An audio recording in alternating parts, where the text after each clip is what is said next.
நேற்று நம்ம வந்து இந்த சாம்பிளிங் ஆரம்பிச்சோம். சாம்பிளிங்கிறது எதுக்கு அப்படின்னா,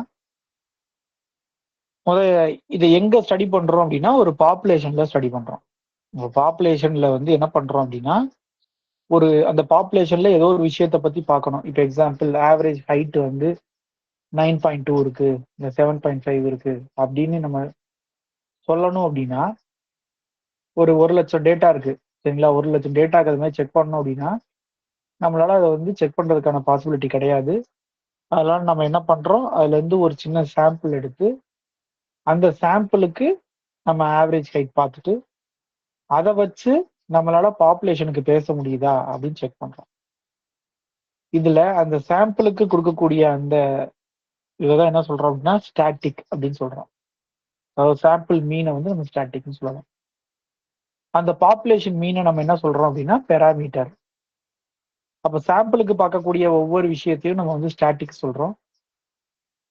பாப்புலேஷனுக்கு பார்க்கக்கூடிய ஒவ்வொரு விஷயத்தையும் நம்ம பெராமீட்டர் அப்படின்னு சொல்றோம். இது வரைக்கும் போன கிளாஸ்ல பார்த்திருப்போம். அப்புறம் ஒவ்வொரு ஸ்டாட்டிக்குக்கும் ஸ்டாண்டர்ட் எரர் அப்படின்னு ஒண்ணு உண்டு. ஸ்டாண்டர்ட் எரர்னா என்ன சொல்லுங்க?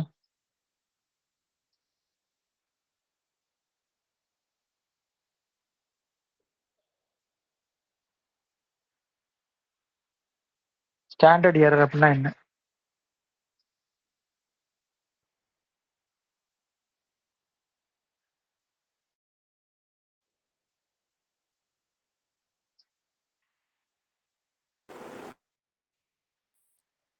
ஸ்டாட்டிக் உடைய சாம்பிளிங் டிஸ்ட்ரிபியூஷன்ல வரக்கூடிய standard deviations. Okay, very good. அதாவது ஸ்டாட்டிக்கோட ஸ்டாண்டர்ட் டீவியேஷன் என்னது? Standard error. சரிங்களா? இப்ப அடுத்து நம்ம என்ன பார்க்க போறோம் அப்படின்னா டெஸ்ட் சரிங்களா? Test of significance. அதாவது என்ன சொல்றாங்கன்னா, ஒரு சாம்பிளிங்ல நம்ம என்ன பண்றோம், ஒரு ஸ்டாட்டிக் எடுக்கிறோம். அந்த ஸ்டாட்டிக்கை வச்சு நம்ம பாப்புலேஷனோட ஒரு பெராமீட்டர் வந்து ஸ்டடி பண்றோம்.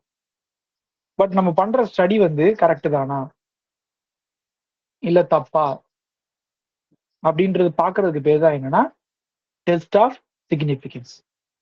சரிங்களா? அதுதான் இங்க வேர்டிங்ஸ்ல கொடுத்துருப்பாங்க.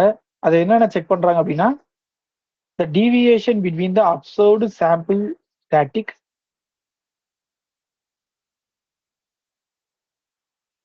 the deviation between the observed sample staticக்கும் hypothetical parameter value, அதாவது என்னன்னா பாப்புலேஷன் parameter value. சரிங்களா? இது ரெண்டு கிட்ட இருக்க டீவியேஷனை பத்தி ஸ்டடி பண்றதுக்கோ அல்லது the deviation between two samples, the deviation between two sample statics. இப்ப ரெண்டு சாம்பிள் எடுத்து அந்த ரெண்டு சாம்பிளுக்கும் ஸ்டாட்டிக் பார்த்து அதுக்குள்ள டீவியேஷனை ஸ்டடி பண்றதுக்கு. இப்ப எக்ஸாம்பிள் எப்படி சொல்லலாம் அப்படின்னா எக்ஸ் பாருக்கும் உள்ள டீவியேஷனை ஸ்டடி பண்ணலாம். அப்படி இல்லைன்னா x1 பாருக்கும் x2 பாருக்கும் உள்ள டீவியேஷனை ஸ்டடி பண்ணலாம். இந்த மாதிரி ரெண்டு விதமா நம்மளால ஸ்டடியை கேரி பண்ண முடியும். இந்த ரெண்டையுமே நம்ம டெஸ்ட் ஆஃப் சிக்னிஃபிகன்ஸ்ல பண்ண முடியும். இதுல நீங்க எடுக்கக்கூடிய பாப்புலேஷன், அதாவது நீங்க எடுக்கக்கூடிய சாம்பிள்ஸ் லார்ஜா இருந்ததுன்னா நீங்க என்னென்ன மெத்தட் யூஸ் பண்ணலாம்னா பைனாமியல் யூஸ் பண்ணலாம், பாய்சன் யூஸ் பண்ணலாம், நெகட்டிவ் பைனாமியல் யூஸ் பண்ணலாம், ஹைப்பர் ஜியோமெட்ரிக் யூஸ் பண்ணலாம், டி யூஸ் பண்ணலாம், எஃப் யூஸ் பண்ணலாம், சை ஸ்கொயர் யூஸ் பண்ணலாம். இதே நீங்க எடுக்கக்கூடிய சாம்பிள்ஸ் வந்து ஸ்மால் சாம்பிள்ஸா இருந்ததுன்னா நம்ம டி டெஸ்ட் யூஸ் பண்ணலாம், எஃப் டெஸ்ட் யூஸ் பண்ணலாம், ஃபிஷர்ஸ் இசட் டிரான்ஸ்ஃபர்மேஷன் யூஸ் பண்ணலாம். இதுல நம்ம என்ன பார்க்க போறோம் அப்படின்னா லார்ஜ் சாம்பிள்ஸ்க்கு கொஞ்சம் பார்க்க போறோம், ஸ்மால் சாம்பிள்ஸ்க்கு கொஞ்சம் பார்க்க போறோம். நம்ம சிலபஸ் எது கவர் ஆகுதோ அது மட்டும். இந்த டெஸ்ட் ஆஃப் சிக்னிஃபிகன்ஸ்ல ஃபர்ஸ்ட் முக்கியமான விஷயம் என்ன அப்படின்னா நல் ஹைபாத்தசிஸ். சரிங்களா? நல் ஹைபாத்தசிஸ் அப்படிங்கிறது தான் ரொம்ப முக்கியம். இந்த நல் ஹைபாத்தசிஸ்ன்றது என்ன அப்படின்னா ஒரு ஸ்டேட்மெண்ட். இந்த நல் ஹைபாத்தசிஸ்ன்றது என்னன்னா ஒரு ஸ்டேட்மெண்ட். சரிங்களா? இதை படிச்சு பார்க்க தெரியும். For applying the test of significance we first set up a hypothesis. அப்படின்னா a definite statement about the population parameter. சரிங்களா? அது எதை பத்தி இருக்கணும் அப்படின்னா உங்களோட பாப்புலேஷன் பெராமீட்டரை பத்தின ஒரு தகவலை நமக்கு கொடுத்துருக்கோம். Such a hypothesis is usually a hypothesis with of no difference அப்படின்றாங்க. அதான் நோ டிஃபரன்ஸ்னா இந்த ஹை பாஸ் பொதுவாகவே நம்ம எப்படி எடுப்போம்னா மியூ வந்து 0.75 தான் இருக்கு. அப்படி இல்லைன்னா x1 பாரும் x2 பாரும் ஈக்குவலா தான் இருக்கு. அதாவது நம்ம அசம்ஷன் வந்து நம்ம ட்ரூன்னு எடுத்துக்கிற மாதிரி, நம்மளோட அசம்ஷன் வந்து ட்ரூ தான் அப்படிங்கிற மாதிரி இருக்கிறது தான் எப்பயுமே நம்ம என்ன எடுத்துக்கிறோம் அப்படின்னா நல் ஹைபாத்தசிஸ் தான் எடுத்துக்கணும். இப்போ எக்ஸாம்பிள் ஒரு கொஸ்டின்ல கேட்குறாங்க, பாப்புலேஷன் மீன் வந்து 50 தான் இருக்கு, 50 தான் இருக்கா அப்படின்னு செக் பண்ணுங்க அப்படின்னு சொன்னாங்கன்னா, அப்ப நீங்க நல் ஹைபாத்தசிஸ் என்னதான் எடுக்கணும் அப்படின்னா த பாப்புலேஷன் மீன் இஸ் 50 அப்படின்னு எடுக்கணும். சப்போஸ் ஒரு பாப்புலேஷன்ல இருந்து நான் 2 சாம்பிள் எடுக்கிறேன், அப்ப எனக்கு செக் பண்ண சொல்றாங்கன்னா இந்த 2 சாம்பிளுக்கும் இடையில இருக்கக்கூடிய மீனுக்கு எதுவும் சிக்னிபிகன்ட் டிஃபரன்ஸ் இருக்கா அப்படின்னு கேட்கறாங்க கொஸ்டின். அப்ப நீங்க நல்ல ஹைபாத்தசிஸ் எப்படி டிஃபைன் பண்ணணும்னா mu x equal to mu y அப்படின்னு டிஃபைன் பண்ணணும். சரிங்களா? மியூ எக்ஸ்ன்றது ஃபர்ஸ்ட் சாம்பிளோடது, மியூ ஒய்ங்கிறது செகண்ட் சாம்பிளோடது. ஸோ அது ரெண்டு ஈக்குவலா தான் இருக்கு அப்படின்னு எடுக்கணும். ஸோ எப்ப எடுத்தாலும் நோ டிஃபரன்ஸ் அப்படிங்கிறத நம்ம எங்க எடுத்துக்கணும் அப்படின்னா நல் ஹைபாத்தசிஸ்ல எடுத்துக்கணும். சரிங்களா? அடுத்தது இந்த இவர் தான் இந்த ப்ரொஃபசர் ஆரிய ஃபிஷர்ங்கிறது தான் நிறைய விஷயங்களை கண்டுபிடிச்சிருக்கு. என்ன அப்படின்னா is the hypothesis which is tested for the possible rejection under the assumption that is true அப்படின்றாங்க. அதாவது என்ன சொல்ல வராங்க அப்படின்னா நம்ம எடுக்கக்கூடிய நல்ல ஹைபாத்தசிஸை ஒரு நம்ம சொல்லுவோம்ல லெவல் ஆஃப் சிக்னிபிகன்ஸ், அந்த சிக்னிபிகன்ஸ் லெவலை வச்சு நம்ம பண்ணிக்கலாம், அது தப்புன்னு சொல்லலாம் அப்படிங்கிறத தான் நம்ம நல்ல ஹைபாத்தசிஸா எடுத்துக்கிறோம் அப்படின்றாங்க. நல்ல ஹைபாத்தசிஸ் என்ன சொல்றாங்கன்னா is the hypothesis which is tested for the possible rejection, அது எங்க ரிஜெக்ட் ஆகும் under the assumption that is true, நம்ம அது ட்ரூன்னு எடுத்துக்கிறோம், பட் அது எங்க ரிஜெக்ட் ஆகும் அப்படிங்கிறத பத்தி படிக்கிறதுக்கு இது எடுத்துக்கிறதுக்கு பேர் தான் நல்ல ஹைபாத்தசிஸ் அப்படின்ற. யாரு? ஆரிய ஃபிஷர்ஸ்ன்றாரு. சரியா? இந்த ஆல்டர்னேட் ஹைபாத்தசிஸ்ன்றது என்னன்னா நல்ல ஹைபாத்தசிஸ்க்கு நேர ஆப்போசிட்டா. அப்ப நான் என்ன சொல்றேன், ஒரு பாப்புலேஷன் இருக்கு, அதோட மீன் வந்து மியூ. சரிங்களா? அதோட மீன் வந்து எப்பயுமே 0.75 தான் இருக்கு அப்படிங்கிறது என்னோட நல்ல ஹைபாத்தசிஸா இருந்தா, அப்ப என்னோட ஆல்டர்னேட் ஹைபாத்தசிஸ் மொத்தம் 3 விதமா இருக்கலாம். ஒன்னு வந்து நாட் ஈக்குவல் சொல்லலாம், இல்ல மியூ வந்து கிரேட்டர் than 7.5 சொல்லலாம், இல்ல மியூ வந்து லெஸ் than 0.5 சொல்லலாம். ஸோ இதுக்கு பேர் என்ன அப்படின்னா டூ டெய்ல்டு. இதுக்கு பேர் என்ன அப்படின்னா டூ டெய்ல்டு. அது ஏன் டூ டெய்ல்டுன்றது நான் சொல்றேன். இது ரெண்டுக்கும் பேர் வந்து என்னன்னா சிங்கிள் டெய்ல்டு அப்படிம்பாங்க. அதுல இது வந்து ரைட் டெய்ல்டு அப்படிம்பாங்க, இதை வந்து லெஃப்ட் டெய்ல்டு அப்படிம்பாங்க. இது எப்படி ஞாபகம் வச்சுக்கிறது அப்படின்றது நான் உங்களுக்கு சொல்றேன்.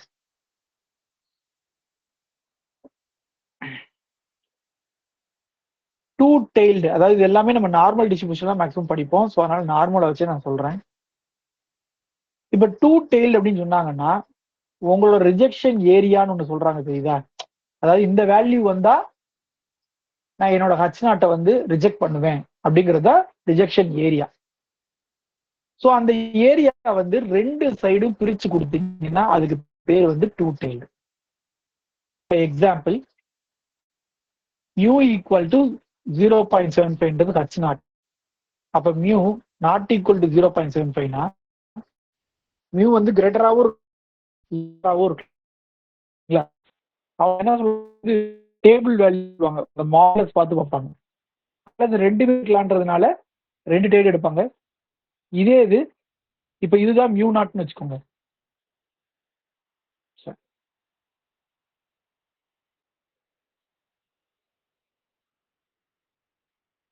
சப்போஸ் இதுதான் மியூ நாட்னு வச்சுக்கோங்க.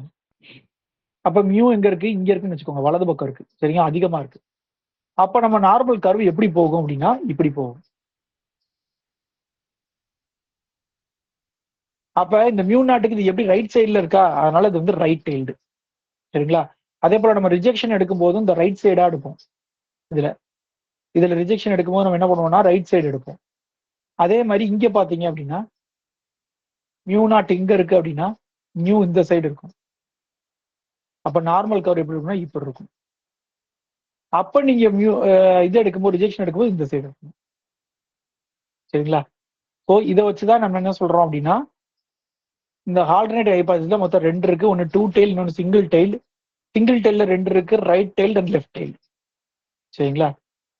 அப்புறம் இன்னொரு விஷயம் என்ன அப்படின்னா, சரி அது லெவல் ஆஃப் சிக்னிஃபிகன்ஸ் நம்ம பார்த்துருவோம். இந்த போட்டிருக்காங்களா எல்லாமே கீழே. அடுத்து அதையும் இங்க சொல்றது பெட்டர், இங்கேயே சொல்லிடுறேன். என்ன இப்ப இது வந்து என்னோட ஸ்டாட்டிக்கோட நார்மல் கர்வ்னு வச்சுக்கோங்க. சரிங்களா? நான் கண்டுபிடிக்கக்கூடிய ஸ்டாட்டிக் இருக்குல்ல, அதோட நார்மல் கர்வ். இப்ப என்ன சொல்றோம்னா, நம்ம நிறைய பார்த்திருப்போம். 1% of level of significance, 5% of level of significance அப்படின்னு பார்ப்போம். சரிங்களா? இது என்ன மீனிங்ல சொல்றாங்க அப்படின்னா, இப்போ 1% அப்படின்னா இந்த மொத்த ஏரியா, அதாவது நம்ம ஏரியான்றது சொல்லணும்னா இந்த கர்வுக்கு கீழே இருக்க எல்லாமே தான் ஏரியா. அதுதான் நம்ம மைனஸ் இன்ஃபினிட்டி டு இன்ஃபினிட்டி பார்க்கும்போது ஆன்சர் என்ன வரும்? 1 வரும். இந்த மொத்த ஏரியால நீங்க 1% ஏரியாவை மட்டும் விட்டுருங்க அப்படின்றாங்க. நான் சொல்றேன், மொத்த ஏரியால 1% ஏரியாவை மட்டும் நீங்க விட்டுருங்க அப்படின்றாங்க. அப்ப 1% ஏரியான்றதை நம்ம போட்டு காமிச்சேன். நான் ஒருக்கா, அதாவது ஒரு டேபிள் இருந்துச்சுல, நார்மல் கர்வ்ல வந்து எத்தனை பர்சன்ட்டுக்கு வந்து எவ்வளவு பர்சன்டேஜ் ஆஃப் மிஸ் ஆகுது அப்படின்னு நான் ஒன்று சொன்னேன். ஞாபகம் இருக்கா? ஒரு நிமிஷம் அதை எடுத்துக்கிறேன்.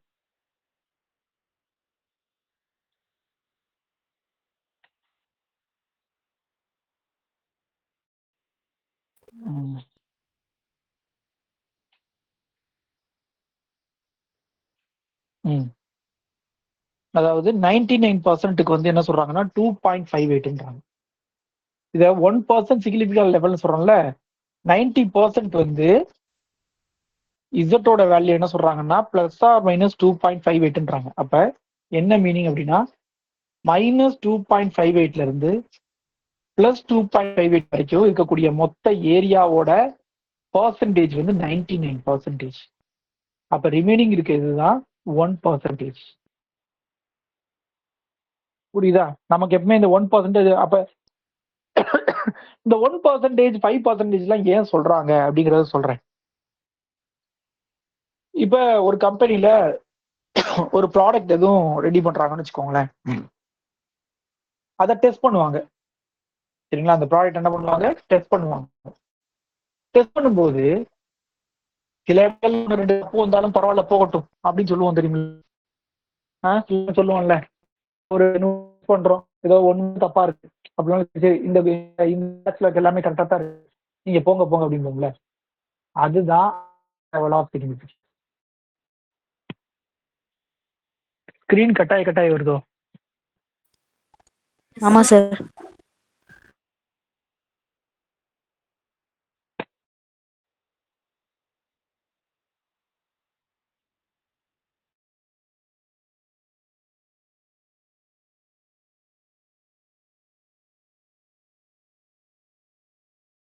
வாய்ஸ் பிரேக் ஆகுதா?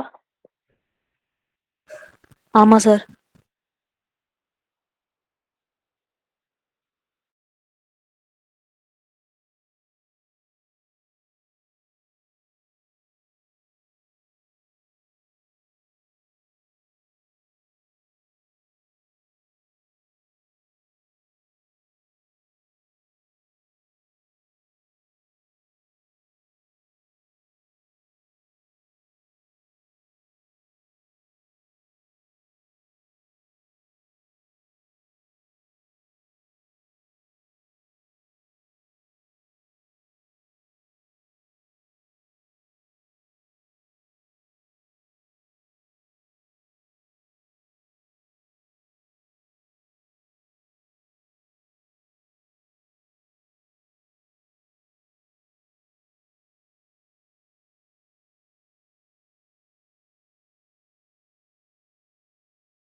அடுத்து கொஞ்சம் வந்து ஏதாவது கட் ஆச்சு, வாய்ஸ் பிரேக் ஆச்சுன்னா கொஞ்சம் சொல்லிருங்க. சரிங்களா? வாய்ஸ் பிரேக் ஆனாலும் இல்லை ஸ்கிரீன் கட் ஆனாலும் சொல்லிருங்க. லெவல் ஆஃப் சிக்னிஃபிகன்ஸ் சொல்லிட்டு இருக்கேன். இப்போ இந்த லெவல் ஆஃப் சிக்னிஃபிகன்ஸ் உங்களுக்கு என்னன்னு புரிஞ்சுதா? என்ன விஷயம் சொல்ல வராங்கன்னு?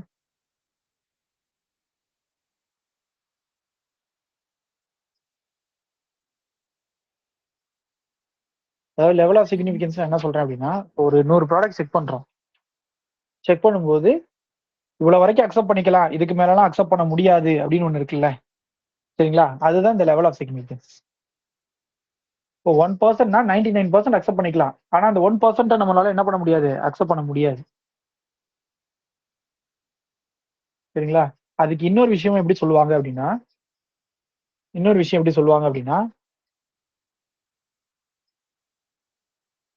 நம்ம என்ன பண்ண போறோம் அப்படின்னா, நம்ம கண்டுபிடிக்க போறது ஒரு ஸ்டாட்டிக்கோட வேல்யூ தான் கண்டுபிடிப்போம். நம்ம பண்றது எல்லாமே இங்க பாருங்க, இதுதான் பேஸ். இனி நடத்த போற ஒரு 30 பக்கத்துக்கு இதுதான் பேஸ். சரிங்களா? தெரியலன்னா என்கிட்ட கேட்டுருங்க. நம்ம பண்ண போறது எல்லாமே என்ன பண்ணுவோம்னா, ஒரு ஸ்டாட்டிக் எடுத்துக்கிறோம். சரிங்களா? நம்மளா ஒரு ஸ்டாட்டிக்கை டிஃபைன் பண்ணிட்டு அந்த ஸ்டாட்டிக்கோட வேல்யூவை கண்டுபிடிப்போம் என்னன்னு. அந்த வேல்யூ இந்த 99%ங்கிறது என்ன அப்படின்னா அக்செப்டட் ரீஜியன். சரிங்களா? இது வந்து என்னன்னா அக்செப்டட் ரீஜியன். இந்த 1% நம்ம சொல்றோம்ல வெளியே இருக்கிறது, இது வந்து ரிஜெக்ஷன் ரீஜியன். இது என்ன ரீஜியன் அப்படின்னா ரிஜெக்ஷன் ரீஜியன்.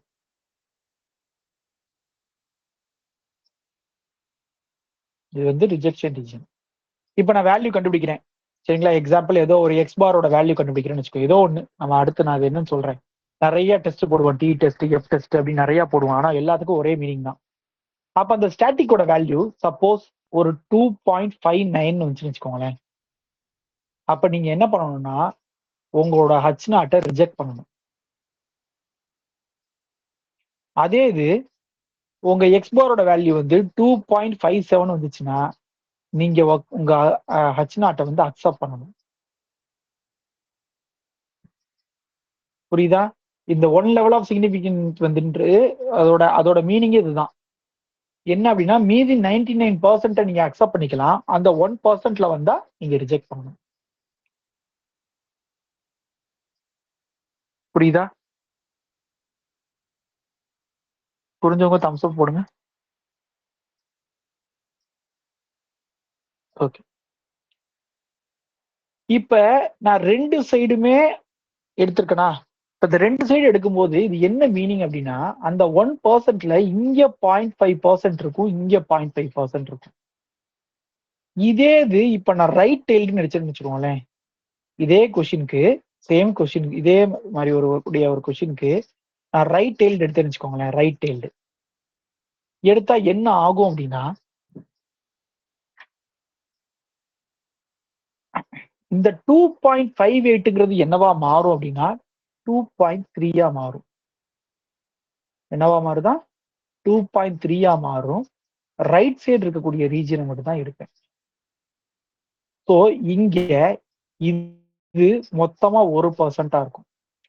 புரிஞ்சுதா? ரைட் டெய்லுக்கும் 2 டெய்லுக்குள்ள வித்தியாசம் புரியுதா உங்களுக்கு?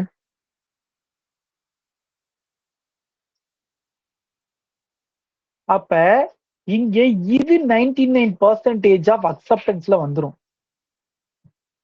புரியுதா? இது 99. அப்ப நீங்க நெகட்டிவ் வேல்யூ எவ்வளவு வந்தாலும் நமக்கு பிரச்சனையே இல்லை. ஆனா 2.33 விட தாண்டி போயிடுச்சுன்னா ரிஜெக்ட் ஆயிடும். சரி, இப்ப நான் இன்னொரு கொஸ்டின் கேட்கிறேன். இப்ப இதே மாதிரி இந்த டெஸ்டட் ஸ்டாட்டிக்கோட வேல்யூ சரிங்களா -3ன்னு வருது. 1 டெய்ல்ல இதை அக்செப்ட் பண்ணுவீங்களா, ரிஜெக்ட் பண்ணுவீங்களா? 1 டெய்ல்ல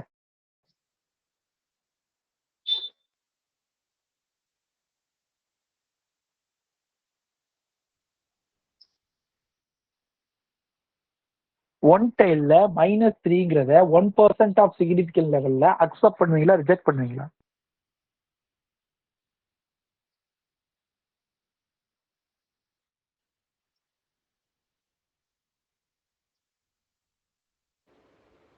அக்செப்ட் பண்ணுவோமா சார்? புரியுது. அந்த -3 எங்க இருக்கு, எந்த ஏரியால இருக்கு?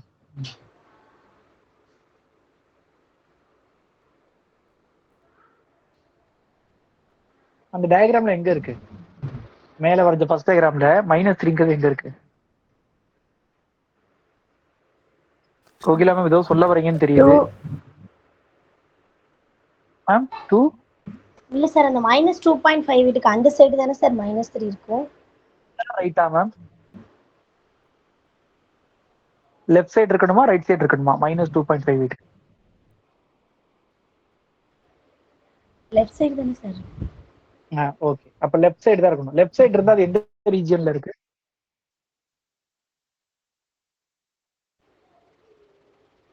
0.5%. அதான் எந்த ரீஜியன்ல இருக்கு? அது என்ன ரீஜியன்?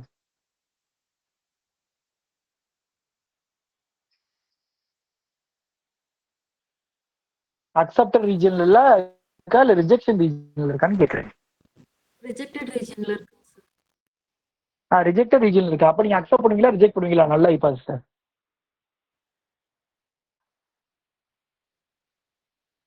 ரிஜெக்ட் பண்ணிடுவோம் சார். ரிஜெக்ட் பண்ணணும்.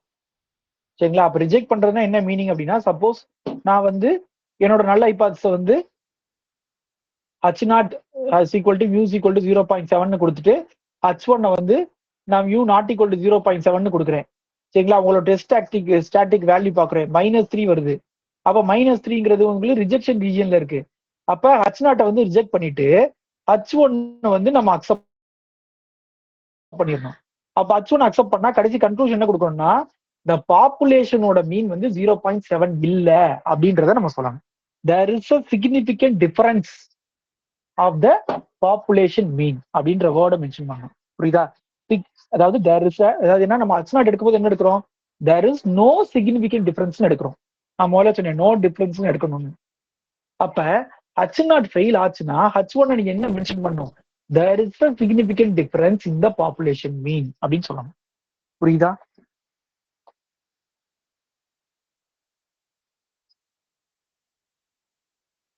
h0ங்கிறது நோ டிஃபரன்ஸ் அப்படின்னு எடுத்துக்கணும். அப்ப h1ங்கிறது டிஃபரன்ஸ் இருக்குன்னு அர்த்தம். சரி, நான் இன்னொரு எக்ஸாம்பிள் சொல்றேன். சப்போஸ் இதே 1%லே வச்சுக்கோங்க. சரிங்களா? 1%ல நான் h0 என்ன சொல்றேன் அப்படின்னா, ஒரு மியூ வந்து நான் வந்து 0.3 இருக்கணும், h1 வந்து ≠ 0.3 இருக்கணும்ன்றேன். டெஸ்டட் ஸ்டாட்டிக்ஸ்க்கு வந்து நான் வேல்யூ வந்து டீன்னு கொடுக்குறேன். அது ஏதோ கண்டுபிடிப்போம், நிறைய ஃபார்முலா இருக்கும், ஒவ்வொன்றுக்கு ஒரு ஃபார்முலா போடுவோம். சரிங்களா? 1%ல சொல்றேன். ஆன்சர் வந்து எனக்கு வந்து -2.33 வருது. சரிங்களா? இப்ப ஃபர்ஸ்ட் விஷயம் எனக்கு என்னன்னு சொல்லுங்க, இது 1 டெய்லா 2 டெய்லா?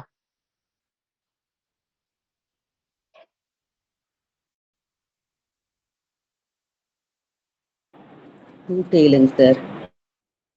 ஏன் மேம் இது 2 டெய்ல்?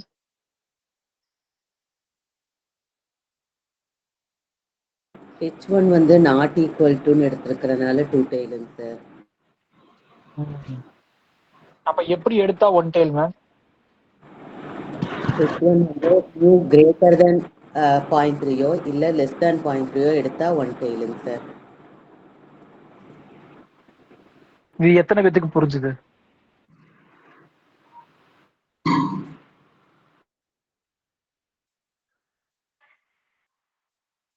தயவுசெய்து இந்த ஒரு 1/2 hour செஷனுக்கு எல்லாரும் தெளிவான பதில் சொல்லிருங்க. ஏன்னா இதுக்கப்புறம் நான் ரொம்ப ஃபாஸ்டா போயிருவேன். இது வந்துச்சு இது வந்துச்சு இது வந்துச்சு இது வந்துச்சு இது வந்துச்சு இது வந்துச்சுன்னு அப்ப புரியாம வைக்க கூடாது. அதுதான் இவ்வளவு விளக்கமா சொல்லிக்கிட்டு இருக்கேன். சரி, அப்ப இது ஃபர்ஸ்ட் விஷயம். நீங்க இப்ப h0 ஏன் இப்படி டிஃபைன் பண்ணணும்? h0 ஏன் சி வந்து μ = 0.3 டிஃபைன் பண்ணணும்? ஏன் h0 வந்து μ ≠ 0.3 கொடுக்கலாம்ல, ஏன் கொடுக்க கூடாது? h0 ஏன் μ ≠ 0.3 டிஃபைன் பண்ணக்கூடாது? சார் நம்ம எப்பவுமே நோ டிஃபரன்ஸ் சொன்னீங்க சார், கொடுத்திருக்கத ட்ரூவா எடுத்துக்கணும். இப்போ அதாவது நம்மள என்ன செக் பண்ண சொல்றாங்களோ அதை ட்ரூவா எடுத்துக்கணும்.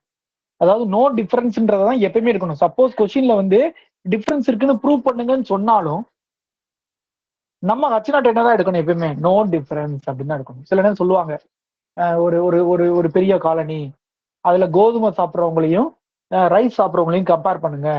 இவங்க 2 பேருமே வந்து ஈக்குவல் ப்ராபபிளா தான் அங்க இருக்காங்களா? அவங்க ஈக்குவல் ப்ராபபிளா அவங்க இல்ல, ரைஸ் சாப்பிட்றவங்க தான் நிறைய பேர் இருக்காங்க, வீட் சாப்பிட்ற கம்மியா தான் இருக்காங்கன்னு ப்ரூவ் பண்ணுங்க அப்படிம்பாங்க. அப்பயே நீங்க H நாட் எப்படிதான் எடுக்கணும்னா, இந்த அதாவது ரைஸ் சாப்பிட்றவங்களும் வீட் சாப்பிட்றவங்களும் ஈக்குவல் ப்ராபபிளா தான் இருக்காங்க அப்படின்னு எடுத்து நம்ம சம்ம ஆரம்பிக்கணும். அதனாலதான் நம்ம H நாட் எப்பயுமே என்ன எடுப்போம்னா ஈக்குவல் டுன்னு எடுப்போம். H1 வந்து ரெண்டு விதமா எடுக்கலாம். ஒன்னு நாட் ஈக்குவல்னு எடுக்கலாம், இல்ல கிரேட்டர் ஆர் லெசர்னு எடுக்கலாம். அது கொஸ்டின்ல என்ன கேட்கறாங்களோ அதை பொறுத்து.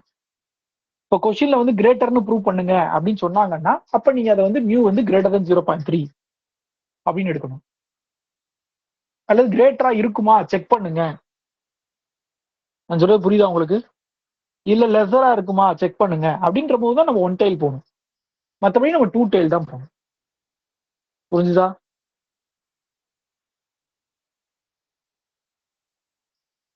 சரி, அடுத்தது இப்போ நான் டெஸ்ட் ஸ்டாட்டிக் வேல்யூ வந்து எப்படி கண்டுபிடிக்கணும்ன்றது நான் பின்னாடி சொல்லுவேன். நிறைய ஃபார்முலாஸ் இருக்கு சரிங்களா, கிட்டத்தட்ட 10 ஃபார்முலாக்கு மேல வரும். ஒவ்வொரு இதுக்கும் ஒவ்வொரு மாதிரி ஃபார்முலா வரும். அந்த ஃபார்முலா போட்டு இப்போ ஆன்சர் கண்டுபிடிச்சாச்சு. ஆன்சர் இவ்வளவு வந்திருக்கு. இது ஒரு 2 டெயில். அப்ப இது ஒரு 2 டெயில் அப்படின்னா,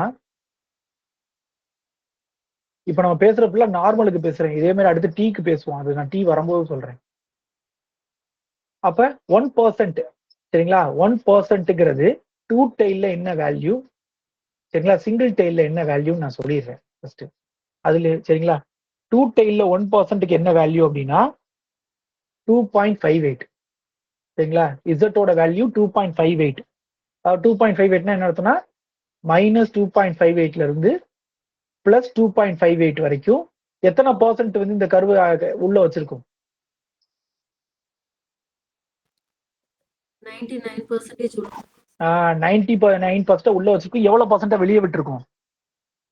1% சார். இந்த சைடு 0.5. 1% வெளியே விட்டுருக்கும் சரிங்களா. இதே 1% நீங்க ரைட் டெயில்ல பாத்தீங்கன்னா சரிங்களா, இதை அடிச்சுக்கிறேன். ரைட் டெயில்ல பாத்தீங்கன்னா 2.23. 2.23 ஏன் அது தள்ளி வருது அப்படின்னா, மொதல் இருக்குது 2.58. 2.58 2.23 கம்மி தானே சரிங்களா. 2.33 ஏன்னா இங்க இருக்கிறதையும் சேர்த்து இங்க கொடுக்கறதுனால உங்களுக்கு அது இன்னும் குறைவா வருது. ஸோ அப்ப இதுதான் 1% சரிங்களா. இந்த 2 டெயிலுக்கு 1 டெயிலுக்கு உள்ள வித்தியாசம் இப்போ புரியுதா உங்களுக்கு? ஒரு ஆளுக்கு தான் புரிஞ்சிருக்கா? 2 ஓகே 3 நாள் ஓகே சரி சரி சரி. அப்ப இந்த வேல்யூ வந்து நமக்கு நல்ல மனப்பாடமா இருக்கணும்.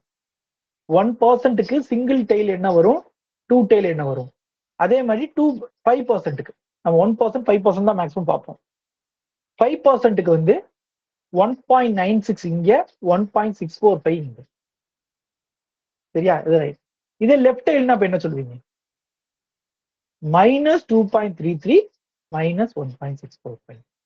ஓகேவா? புரிஞ்சுதா? சரி, இப்ப இந்த 2.33ங்கிறது இந்த நான் 1 கொடுக்கலன்னு வச்சுக்கோங்களேன். நான் 1 கொடுக்கல. இதுலயும் எதுல எந்தெந்த கேஸ்ல நீங்க H நாட்டை அக்செப்ட் பண்ணுவீங்க, எந்தெந்த கேஸ்ல H நாட்டை ரிஜெக்ட் பண்ணுவீங்க. இது வந்து 3 வேண்டாம், இதை நான் வேற வேல்யூ தரேன். நான் ஆல்ரெடி அங்க 3 இருக்குல்ல, அதனால நான் ஒரு வேற வேல்யூ தரேன். ஒரு 2.3ன்னு வச்சுக்கோங்க. 2.3ன்னு வச்சுக்கோங்க. டீயோட வேல்யூ வந்து -2.3 எனக்கு கிடைச்சிருக்கு. நான் 1%க்கு 2 டெயில் கொடுத்துட்டேன், ரைட் டெயில் கொடுத்துட்டேன், லெஃப்ட் டெயில் கொடுத்துட்டேன். 5%க்கு 2 டெயில் கொடுத்துட்டேன், ரைட் டெயில் கொடுத்துட்டேன், லெஃப்ட் டெயில் கொடுத்துட்டேன். இப்ப இந்த டீயோட வேல்யூ இது வந்துச்சுன்னா இதுல மொத்தம் 6 இருக்கு, 6 பாசிபிள் இருக்கு. இந்த 6 பாசிபிள்லயும் எங்கெங்க H நாட்டை அக்செப்ட் பண்ணுவீங்க, எங்கெங்க H நாட்டை ரிஜெக்ட் பண்ணுவீங்க?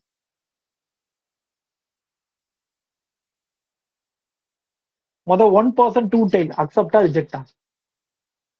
1% 2 டெயில் அக்செப்டடா ரிஜெக்டடா? Accepted sir. ஏன் ma'am?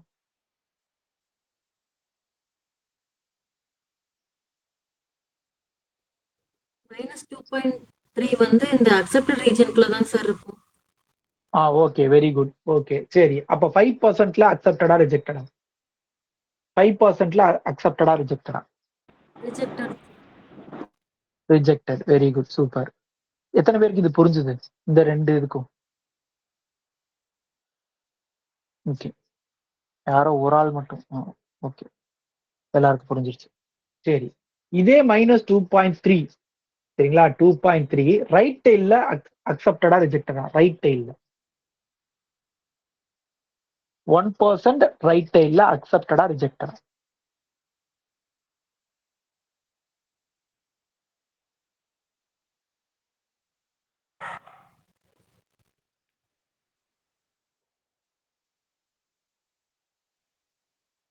Accepted sir. Accepted. Okay, very good. ஏன்? சார் அக்செப்டட் ரீஜன்ல தான் சார் இருக்கும். நம்ம நெகட்டிவ் சைடு ஃபுல்லாவே அங்க அக்செப்டட் சார். நெகட்டிவ் சைடு ஃபுல்லாவே நம்ம அக்செப்ட் பண்ணிடுவோம். அதனால வந்து ஆட்டோமேட்டிக்கா accepted region. Very good, super. Left சைடுல 1% லெஃப்ட் சைடுல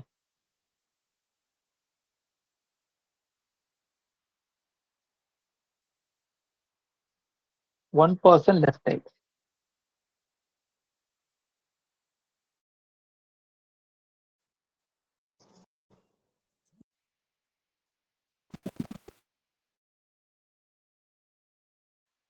accepted sir. Accepted. Okay, very good. எத்தனை பேருக்கு இந்த ரெண்டு இதுவும் புரிஞ்சுது? இது எப்படி ரெண்டுமே அக்செப்டட் வந்துச்சுன்னு?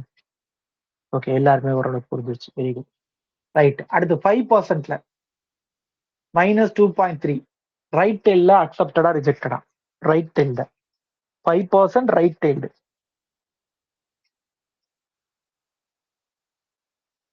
Accepted sir. Very good. Left டெயில்ல ரிஜெக்டட் சார். Very good. மொத்தம் எத்தனை பேருக்கு புரிஞ்சுது? ஓகே, அப்ப எல்லாத்துக்கும் புரிஞ்சுது. சரிங்களா? நான் இன்னொரு விஷயம் சொல்றேன், அதையும் நோட் பண்ணிக்கோங்க. என்ன அப்படின்னா, இந்த டூ டெயில்டு பார்க்கும்போது பொதுவா இதோட இந்த ஸ்டாட்டிக்கோட வேல்யூக்கு மாடுலஸ் பார்த்து நம்ம பார்ப்போம். சரிங்களா? அதே இது ஒன் டெயில்ட பார்க்கும்போது அப்படியே செக் பண்ணுவோம். இந்த கீழே ஆல்பான்னு போட்டா அது டேபிள் வேல்யூன்னு அர்த்தம். அதுக்கு பேர் என்ன வேல்யூ? Table value. இப்போ இந்த இதெல்லாம் நான் சொல்றேன்ல 2.58 2.33 சொல்றேன்ல, இது எல்லாமே டேபிள் வேல்யூ. சரிங்களா? இந்த டீன்னு எழுதுறோம்ல, அதுக்கு பேர் என்ன அப்படின்னா கால்குலேட்டட் வேல்யூ, நம்ம கால்குலேட் பண்ற வேல்யூ. அப்ப டூ டெயில்ல நீங்க மாடுலஸ் பார்த்துட்டு அப்புறம் செக் பண்ணிக்கோங்க. சரிங்களா? ஆனா சிங்கிள் டெயில்ல பார்க்கும்போது அப்படியே செக் பண்ணிக்கோங்க, மாடுலஸ் எடுக்கக்கூடாது. இப்ப இன்னொரு விஷயம் என்ன சொல்றாங்க அப்படின்னா, இதுல இருக்கக்கூடிய வேல்யூஸ்க்கு பேர் வந்து கிரிட்டிக்கல் வேல்யூ. என்ன வேல்யூ சொல்றாங்க? Critical values. சாரி, இதுக்கு பேர் இல்ல. எதுக்கு பேர் கிரிட்டிக்கல் வேல்யூஸ் அப்படின்னா, இந்த ரெண்டு ரீஜனையும் பிரிக்குது இல்ல, அக்செப்டட் ரீஜனையும் கிரிட்டிக்கல் ரீஜனையும் பிரிக்கிறதுக்கு பேர் இருக்குல்ல, இதுக்கு பேர் வந்து கிரிட்டிக்கல் வேல்யூஸ். அக்செப்டட் ரீஜனையும் ரிஜெக்ஷன் ரீஜனையும் பிரிக்கக்கூடிய ஒரு வேல்யூக்கு பேர் தான் என்ன அப்படின்னா critical value or significant value அப்படின்னு பேரு. சரிங்களா? கிரிட்டிக்கல் வேல்யூ அப்படி இல்லைன்னா சிக்னிபிகன்ட் வேல்யூ அப்படின்னு பேரு. இப்ப புரியுதா உங்களுக்கு அந்த சிக்னிபிகன்ட் லெவல்னா என்ன? அதை வச்சு எப்படி இது அக்செப்டட் ரிஜெக்டட்னு சொல்றோம்னு புரியுதா உங்களுக்கு? ஸோ இதைத்தான் நான் ஃபுல்லா எழுதியிருப்பேன். சரிதானா? அதை ஃபுல்லா நான் அப்படியே கடகடன்னு ஒரு ஓரல் இன்ஃபர்மேஷனா சொல்றேன், பார்த்துருங்க. இதுல இன்னொரு விஷயம் இருக்கு. இந்த டைப் 1 எரர், டைப் 2 எரர்னு ஒண்ணு இருக்கு. அது என்னன்னு சொல்றேன். அதை மட்டும் சொல்லிட்டோம்னா இது ஓரளவுக்கு ஓகே. அதாவது ரெண்டு விதமான எரர் நடக்கலாம். சரிங்களா? மொத்தம் ரெண்டு விதமான எரர் நடக்கலாம். ஒன்னு என்னன்னா reject H0 when is true. அதாவது H0 ட்ரூவா இருக்கும்போது அதை ரிஜெக்ட் பண்ணிடலாம் நம்ம. சரிங்களா? அது ஒரு விதமான எரர். டைப் 2 எரர்னு ஒன்று சொல்றாங்க. இந்த டைப் 2 எரர் என்னன்னா accept H0 when it is wrong. புரியுதா? ரெண்டு விதமான எரர் நடக்கலாம் H0 வச்சு. H0 ட்ரூவா இருக்கும்போது ரிஜெக்ட் பண்றதும் தப்பு தான், H0 ராங்கா இருக்கும்போது அக்செப்ட் பண்றதும் தப்பு தான். ஸோ இது ரெண்டு விதமான எரர் இருக்கு. மோஸ்ட்லி 90% கொஸ்டின் வர வாய்ப்பு இருக்கு. சரிங்களா? இதை வச்சு இது ரிலேட்டடா 90% கொஸ்டின்ஸ் எதிர்பார்க்கலாம் இந்த டாபிக்ல. சரிதானா? ரைட். அவங்க என்ன சொல்றாங்க அப்படின்னா அந்த டைப் 1 எரரோட ப்ராபபிலிட்டியை தான் என்ன சொல்றாங்க அப்படின்னா ஆல்பா அப்படின்றாங்க. அந்த டைப் 1 எரரோட ப்ராபபிலிட்டி தான் அவங்க என்ன சொல்றாங்க? ஆல்பா. அந்த டைப் 2 எரரோட ப்ராபபிலிட்டியை தான் என்ன சொல்றாங்கன்னா பீட்டா அப்படின்றாங்க. டைப் எரர் 2ஓட ப்ராபபிலிட்டியை தான் என்ன சொல்றாங்க அப்படின்னா பீட்டா அப்படின்றாங்க. சரிங்களா? அதுதான் என்ன சொல்றாங்கன்னா alpha and beta are called size of type 1 error and type 2 error. அப்ப ஆல்பாங்கிறது என்ன சொல்றாங்கன்னா probability of rejecting a good lot. இது என்னன்னு நான் மீன் சொல்றேன். பீட்டாங்கிறது என்ன சொல்றாங்கன்னா அக்செப்டிங் எ பேட் லாட் அப்படின்றது. சரிங்களா? அப்புறம் size of type 1 error and type 2 error is also called as producer's risk and consumer risk. அதாவது டைப் 1 எரர் என்ன சொல்றாங்கன்னா ப்ரொடியூசரோட ரிஸ்கா. சரிங்களா? டைப் 2ஓட எரர் என்ன அப்படின்னா கன்சியூமரோட ரிஸ்க். சரி, ப்ரொடியூசர்னா யாரு, கன்சியூமர்னா யாரு?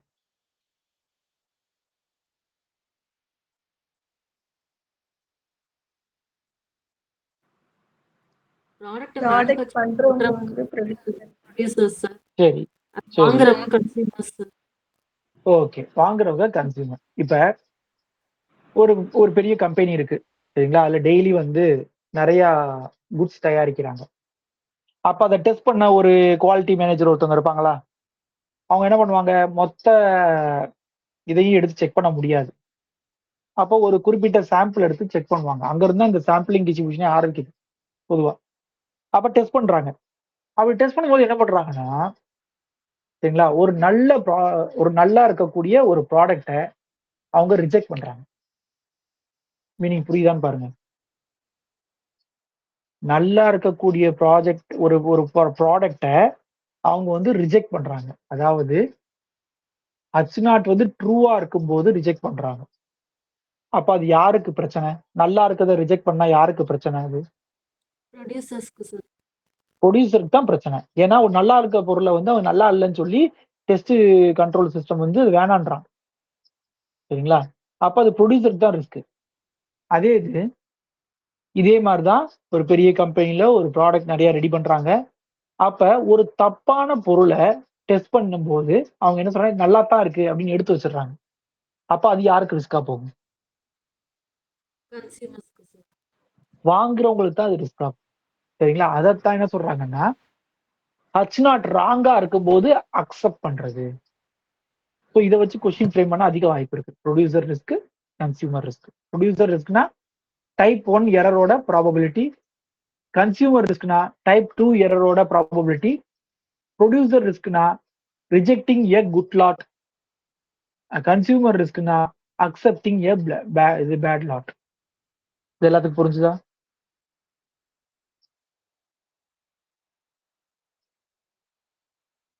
இதுக்கு நான் கிரிட்டிக்கல் ரீஜன் ஆல்ரெடி சொல்லிட்டேன். கிரிட்டிக்கல் ரீஜன் என்னன்னா நம்ம சாம்பிள் வேல்யூ வந்து எந்த இடத்துல விழுந்தா நம்ம ரிஜெக்ட் பண்ண போறோமோ அதுக்கு பேர் தான் வந்து என்னன்னா கிரிட்டிக்கல் ரீஜன். சரிங்களா? லெவல் ஆஃப் சிக்னிஃபிகன்ஸ் சொல்லிட்டேன். நம்ம எந்த எந்த ரீஜன்ல வந்து நம்ம ரிஜெக்ட் பண்ண போறோம் அப்படிங்கறத முடிவு பண்றதுக்கு பேர் தான் லெவல் ஆஃப் சிக்னிஃபிகன்ஸ். அதுலயே அதான் போட்டுருக்காங்க பாருங்க. Probability alpha that a random variable of the static t belongs to the critical region is known as the level of significance. சரிங்களா? இந்த ஃபுல்லா பார்த்தாச்சு. அடுத்தது கிரிட்டிக்கல் வேல்யூ. நான் இப்பதான் சொன்னேன் கிரிட்டிக்கல் வேல்யூனா என்ன, சிக்னிஃபிகன்ட் வேல்யூனா என்ன.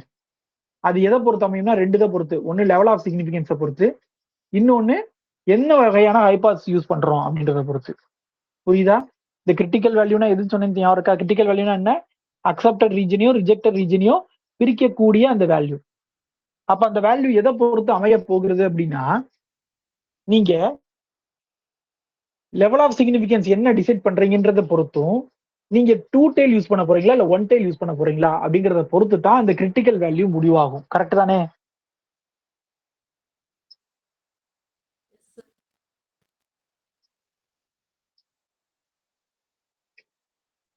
அடுத்தது இது வந்து நான் கீழே இருக்கிறது நான் உங்களுக்கு ஆல்ரெடி சொன்னது. என்னது அந்த கிரிட்டிக்கல் வேல்யூ என்ன? இதுல ஒரு விஷயத்த நல்லா கவனிங்க. 2 டெயிலுக்கு என்ன போட்டிருக்காங்க பாத்தீங்களா? 2 கிரிட்டிக்கல் வேல்யூ இருக்கும். மைனஸ்ல இருக்க வேல்யூ எடுத்துக்கணும், பிளஸ்ல இருக்க வேல்யூ எடுத்துக்கணும். ஆனா ரைட் டெயிலுக்கு ஒரு கிரிட்டிக்கல் வேல்யூ தான் இருக்கும், லெஃப்ட் டெயிலுக்கும் ஒரு கிரிட்டிக்கல் வேல்யூ தான் இருக்கும். இது புரிஞ்சுதா எல்லாத்துக்கும்?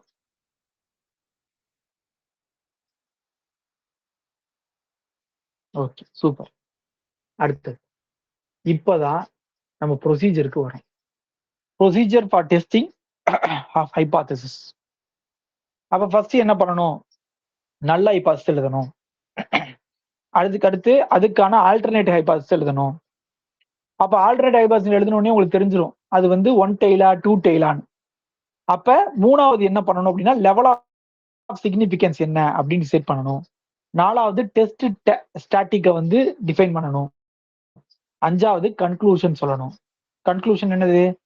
டேபிள் வேல்யூவை விட, அதாவது அவன் கொடுக்குற வேல்யூவை விட நம்ம கண்டுபிடிக்கிற வேல்யூ கம்மியா இருக்கா, கம்மியா இருந்தா அக்செப்டட், அதிகமா இருந்தா ரிஜெக்டட். டேபிள் வேல்யூன்றத நான் என்ன மீனிங் சொல்றேன் அப்படின்னா, இதுக்கு முன்னாடி மேல எழுதியிருக்கோம்ல இந்த கிரிட்டிக்கல் வேல்யூ, அதுதான் டேபிள் வேல்யூன்னு சொல்றேன். இது வந்து நார்மல் டிஸ்ட்ரிபியூஷனுக்கு இந்த வேல்யூ, சரிங்களா? இதே இது டி டிஸ்ட்ரிபியூஷனுக்குலாம் வேற வரும். டி டிஸ்ட்ரிபியூஷன் சை ஸ்கொயருக்குலாம் இது வேற வரும். இது வந்து நார்மல் டிஸ்ட்ரிபியூஷனுக்கு இந்த வேல்யூ.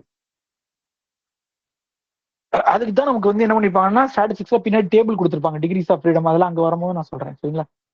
பொதுவா நம்ம ஒரு டெஸ்ட் ஸ்டாட்டிஸ்டிக்கை எப்படி டிஃபைன் பண்ணுவோம் அப்படின்னு நல்லா பார்த்துக்கோங்க. எப்படின்னா அந்த ஸ்டாட்டிக், அதோட எக்ஸ்பெக்டேஷன், அதாவது அதோட மீன், அதோட standard deviation, that means standard error. இப்படித்தான் பொதுவா நம்ம டிஃபைன் பண்ணுவோம், ஞாபகம் வச்சுக்கோங்க. அந்த ஸ்டாட்டிக் இப்ப எக்ஸ் பார், நான் இப்ப சப்போஸ் எக்ஸ் பார்னு எடுத்தேன்னு வச்சுக்கோங்களேன். இப்ப நான் எக்ஸ் பார்னு எடுத்தேன்னா இசட் எப்படி எழுதுனா x bar minus expectation of x bar divided by standard error of x பார்.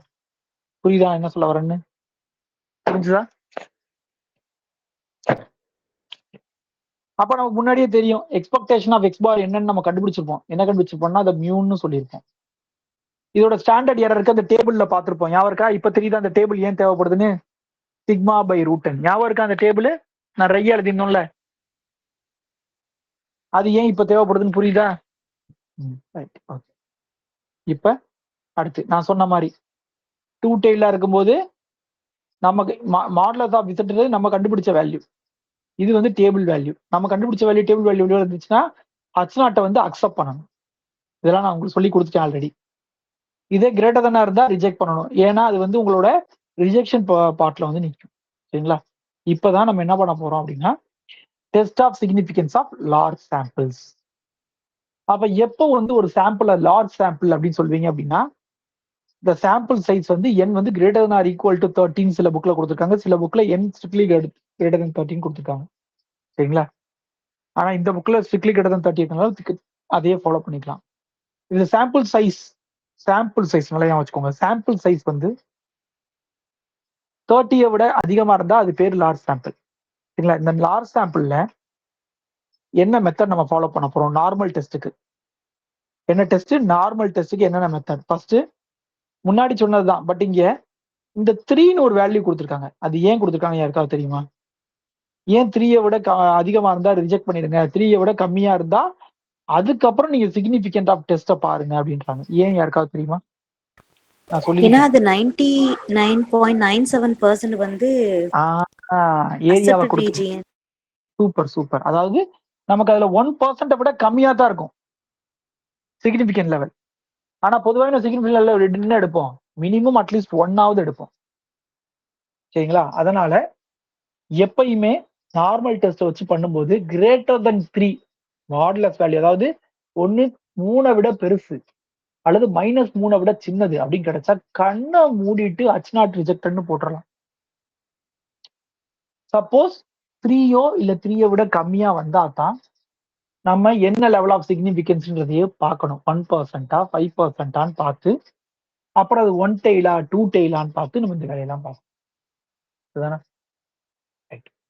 அடுத்தது என்னென்ன விஷயத்து லார்ஜ் சாம்பிள்ல நம்ம என்னென்னலாம் செக் பண்ணலாம் அப்படின்னா மொத்தம் 4 தான் செக் பண்ணலாம். 1 test of significance of single proportion. அடுத்து test of significance for difference of proportions. Test of significance for single mean. Test of significance of difference of mean. So இந்த 4 ஹெட்டிங் தான் நம்ம அடுத்து பார்க்க போறோம். இந்த 4 ஹெட்டிங்ல இருக்கக்கூடிய ஃபார்முலாவை பார்க்க போறோம், அதை வச்சு இருக்கக்கூடிய ப்ராப்ளம் பார்க்க போறோம், இதுதானே? சரி, ஃபர்ஸ்ட் ஒன் ஆரம்பம். Test of significance of single proportion அப்படின்றாங்க. சிங்கிள் ப்ரொபோர்ஷன்னா என்ன? n இண்டிபெண்டன்ட் ட்ரையல் இருக்கு. எத்தனை ட்ரையல்னா n இண்டிபெண்டன்ட் ட்ரையல். அது என்னன்னு எனக்கு தெரியாது. ஏதோ ஒரு n இண்டிபெண்டன்ட் ட்ரையல் இருக்கு. அதுல ஏதோ ஒரு எக்ஸ் தான் நான் வந்து சக்சஸ்ன்னு எடுத்துக்கிறேன். எக்ஸ்ங்கிறது நம்பர் ஆஃப் சக்சஸ்ன்னு எடுத்துக்கிறேன். அதே நேரத்துல ஒவ்வொரு சக்சஸ்க்கும் ப்ராபபிலிட்டி வந்து கான்ஸ்டன்டா இருக்கணும். அது பியா இருக்கணும். அப்படி இருந்தா நீங்க டெஸ்ட் ஸ்டாட்டிக்கை எப்படி டிஃபைன் பண்ணணும்னா X minus N P divide by root of N P Q அப்படின்னு டிஃபைன் பண்ணணும். இது எங்கேயாவது பார்த்தோமாக்கா இந்த என்பியும் என்பிக்யூவும்? பைனாமியல். சொல்லுங்க சொல்லுங்க சொல்லுங்க. பைனாமியல் டிஸ்ட்ரிபியூஷனோட மீன் அண்ட் வேரியன்ஸ். பைனாமியல் டிஸ்ட்ரிபியூஷனோட மீன் அண்ட் வேரியன்ஸ். எல்லாருக்கும் ஞாபகம் வந்துருச்சாப்ப? இப்ப என்ன சொல்ல வர்றாங்கன்னா பைனாமியல் டிஸ்ட்ரிபியூஷன் நம்ம அதான் சொல்லியிருப்போம். n இண்டிபெண்டன்ட் ட்ரையல் இருக்கணும். ஒண்ணுக்கு ஒண்ணு ப்ராபபிலிட்டி, ஒண்ணுக்கு ஒண்ணு சம்பந்தம் கிடையாது. ஆனா எல்லாத்துக்கும் ப்ராபபிலிட்டி எப்படி இருக்கணும்? சக்சஸ் ப்ராபபிலிட்டி ஈக்குவலா இருக்கணும். அப்ப தெரியுதா? எக்ஸ்ங்கிறது ஒரு binomial variate minus expectation of x அதோட mean divide by standard deviation of the random variable. கரெக்டா வருதா? ஸோ எப்பயுமே இதுதான் ஸ்டாட்டிஸ்டிக்ஸ்ல மோஸ்ட் ப்ராபபிளி இதுதான். அது எதை ஃபாலோ பண்ணும் அப்படின்னா நார்மல் டிஸ்ட்ரிபியூஷனை ஃபாலோ பண்ணும். இது நார்மல் டிஸ்ட்ரிபியூஷனை ஃபாலோ பண்றதுனால தான், ஸ்டாண்டர்ட் நார்மல் டிஸ்ட்ரிபியூஷனை ஃபாலோ பண்றதுனால தான் நம்ம அந்த ஸ்டாண்டர்ட் நார்மல் கர்வோட ப்ராபபிலிட்டி வேல்யூலாம் வச்சு நம்ம ஒர்க் பண்றோம். புரியுதா நான் சொல்றது உங்களுக்கு? இதா இருக்குல்ல, இதை வச்சு நம்ம ஏன் ஒர்க் பண்றோம் அப்படின்னா ஒரு ரேண்டம் வேரியபிள்ல அதோட மீனை கழிச்சு அதோட ஸ்டாண்டர்ட் டிவியேஷனா டிவைட் பண்ணும்போது அது இது இது என்ன இது என்னது ஆல்ரெடி படிச்சிருக்கோம். அது இது ஒரு தியரம் படிச்சோம். என்ன தியரம் இது? ஒரு ரேண்டம் வேரியபிள அதோட மீன்ல கழிச்சு வேரியன்ஸால டிவைட் பண்ணா ஸ்டாண்டர்ட் நார்மல் வேரியேட்டா மாறும்ன்றது என்னது? இதுக்கு பேர் இருக்கு. இதுக்கு ஒரு பேர் இருக்கு. தியரம்னு வரும். அது பேர் உங்களோட சிலபஸ் சொல்லுங்க.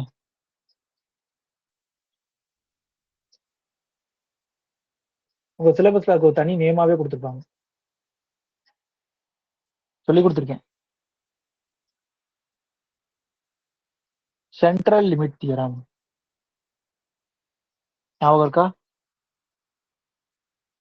அதுல கூட பைன்னு போட்டோம். ஞாபகம் இருக்கா? நல்லா படிக்கணும்னா நல்லா படிக்கணும்னு சொல்லிட்டாங்க. சரிதானா? சரி, இப்ப இதுல என்னென்ன ஃபார்முலா கொடுக்குறாங்க அப்படின்னு பாருங்க. டிஃபரன்ஸை நல்லா புரிஞ்சுக்கோங்க. பாப்புலேஷனோட சக்சஸ பேசுனீங்க அப்படின்னா கேபிட்டல் பி யூஸ் பண்ணணும்.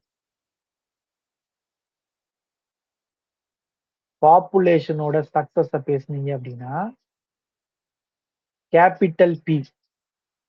அதே இது சாம்பிளோட சக்சஸ பேசுனீங்க அப்படின்னா தான் பாருங்க அப்சர்வ்டு ப்ரொபோர்ஷன் ஆஃப் சக்சஸ், அதாவது சாம்பிள் அதோட சக்சஸ பத்தி பேசினா நீங்க வந்து ஸ்மால் பி எடுத்துக்கணும். ஞாபகம் வச்சுக்கோங்க. ஸ்மால் பிக்கும் கேபிட்டல் பிக்கும் இந்த சிங்கிள் ப்ரொபோர்ஷன்ல நிறைய டிஃபரன்ஸ் இருக்கு. தெளிவா பார்த்துக்கோங்க. சாம்பிள் சைஸ் என்ன இருந்துச்சுன்னா அப்ப expectation of small p is equal to capital பியா இருக்குமா? சரிங்களா? Expectation of small p is equal to capital பியா இருக்கும் அப்படின்றாங்க. சரியா? வேரியன்ஸ் வந்து PQ by n. இது என்னன்னு தெரியுதா உங்களுக்கு? வேற ஒண்ணும் இல்லை. Expectation of X equal to நீங்க என்ன பார்ப்பீங்க? n கேபிட்டல் P மேல இருக்க ஃபார்முலா. கரெக்டா இந்த ஃபார்முலா புரியுதா? மேல இருந்து எடுத்து தெரிஞ்சுதா? இந்த ஃபார்முலா மேல இருந்து எடுத்து வைக்கும். இப்ப இதுல நான் என்ன பண்றேன் அப்படின்னா இப்படி எழுதிக்கலாமா? இப்படி எழுதிக்கலாமா? இதுல இந்த உள்ள இருக்கிறதான் நான் என்ன சொல்றேன் அப்படின்னா ஸ்மால் பி அப்படிங்கிறது. இது கேபிட்டல் பி. இது வந்துருச்சா? அப்படியே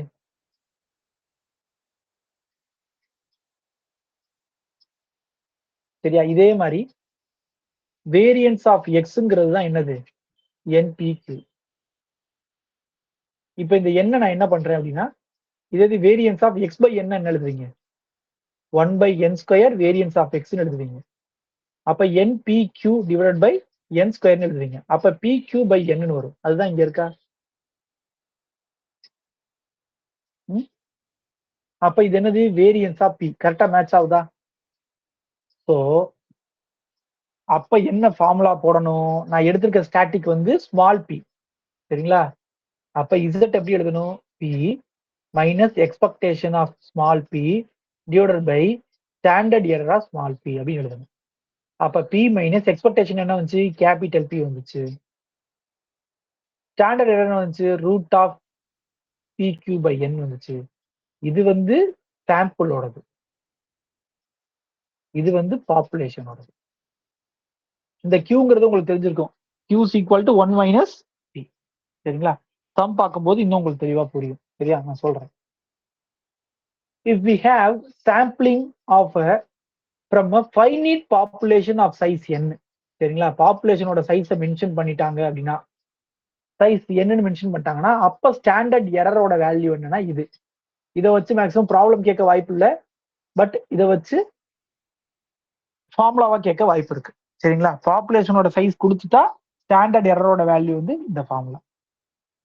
அடுத்து இந்த ப்ராபபிள் லிமிட்ஸ் அப்படின்னு ஒன்று சொல்லுவாங்க. the probable limits for the observed proportion of success. சரிங்களா? இந்த லிமிட்ங்கிறது தான் நம்ம என்ன சொல்லுவோம் அப்படின்னா, எந்த ரீஜனுக்குள்ள இருந்தா அக்செப்ட் பண்ணிக்கலாம் அப்படிங்கிறது. சரிங்களா? எந்த ரீஜனுக்குள்ள இருந்தா அக்செப்ட் பண்ணிக்கலாம் அப்படின்னு. இந்த இடத்துல ஏன் 3 போட்டிருக்காங்க?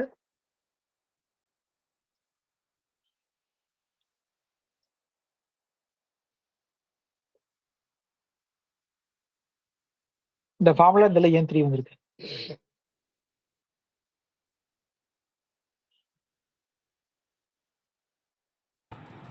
மியூ பிளஸ் ஆர் மைனஸ் 3ங்கிறது வந்துட்டு அந்த அக்செப்டன் ரீஜன்ல வரும் சார்.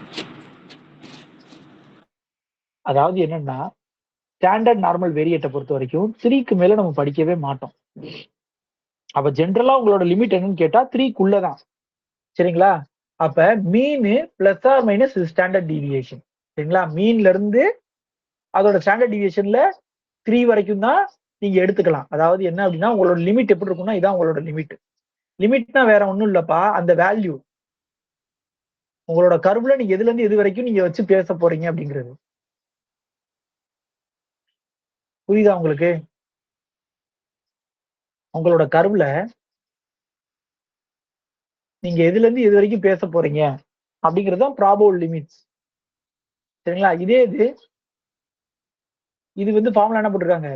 ஸ்மால் பின்னா இதுக்கு வந்து வேல்யூ இது, இதுக்கு வந்து வேல்யூ இது.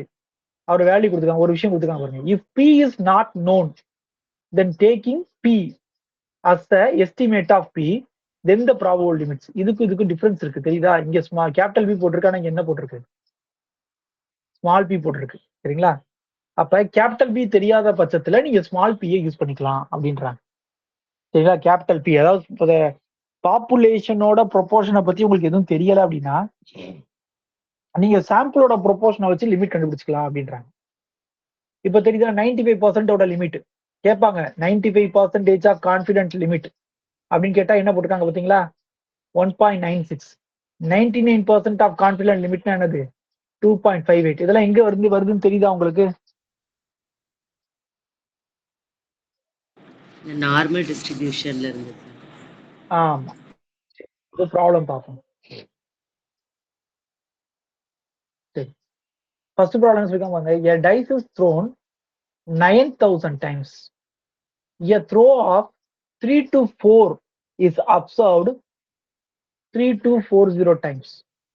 Show that the dice cannot be regarded as an unbiased one and find the limits between which the probability of a throw 3 or 4 lies அப்படின்னு கேட்டிருக்காங்க. அப்ப என்ன சொல்ல வர்றாங்க அப்படின்னா, இந்த டைஸ் வந்து பயாஸ்டா இல்ல அன்பயாஸ்டா அப்படின்னு கேக்குறாங்க. என்ன கேக்குறாங்க? இந்த டைஸ் வந்து பயாஸ்டா இல்ல அன்பயாஸ்டா அப்படின்னு கேக்குறாங்க. அப்ப ஹச் நாட் நீங்க என்ன எழுதுவீங்க?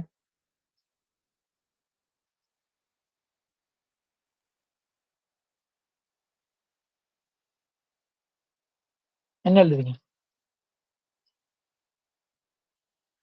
பயாஸ்டா அன்பயாஸ்டான்னு கேக்குறாங்க.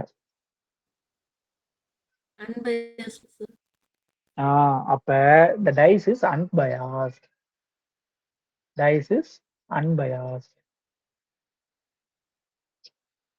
அப்படிங்கிறது தான் உங்களோட H0. அப்ப H1 என்ன சொல்வீங்க?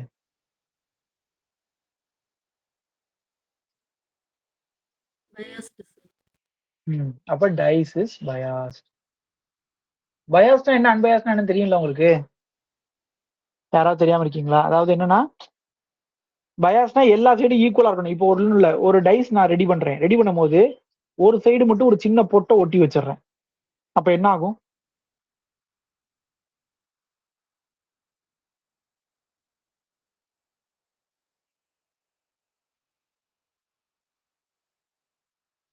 ஒரு 6 ஸ்பேஸ் இருக்கு, ஒரு டைஸ் வச்சுக்கிறேன். அதுல ஒன்னா நம்பர் இருக்குல்ல, அந்த ஒன்னா நம்பர்ல மட்டும் என்ன பண்றேன் அப்படின்னா ஒரு சின்ன பொட்டை ஒட்டி வச்சிடுறேன். ஒரு ரவுண்ட் இருக்கும்ல தனியா, அதுல மட்டும் ஒரு சின்ன பொட்டை ஒட்டி வச்சிடுறேன். இப்போ அந்த டைஸை நான் உருட்டிக்கிட்டே இருக்கேன். அப்ப என்ன ஆகும்? இந்த என்ன ஒன் நடக்க வந்து வாய்ப்பு? அடிக்கடி விழுகிறதுக்கான பாசிபிலிட்டி இருக்கும் சார்.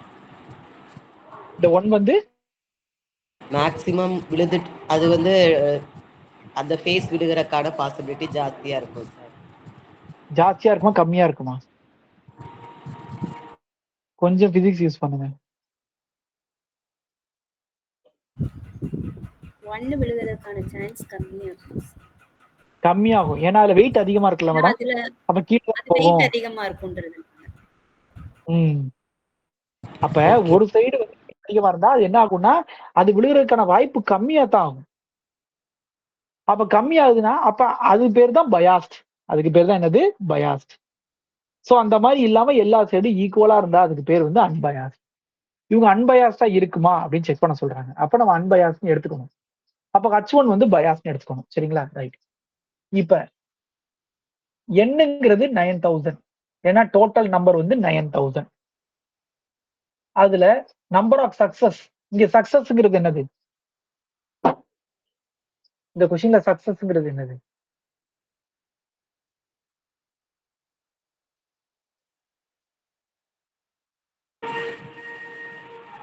Throwing 3 or 4 sir. அதாவது 3 அல்லது 4 வந்தா சக்சஸ். சரிங்களா? 3 அல்லது 4 வந்தா சக்சஸ். மொத்தம் எத்தனை சக்சஸ் இருக்குன்றது தானே எக்ஸ். மொத்தம் எத்தனை சக்சஸ் இருக்குன்றது தான் எக்ஸ். சரிங்களா? இப்ப ப்ராபபிலிட்டி ஆஃப் சக்சஸ் என்னது?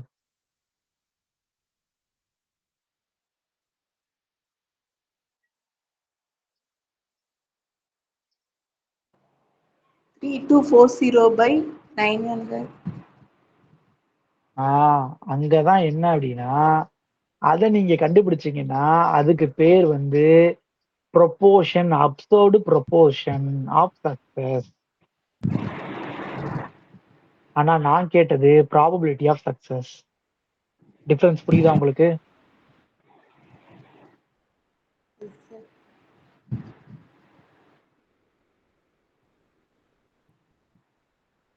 நான் சொல்ற விஷயம் எத்தனை பேருக்கு புரிஞ்சுது?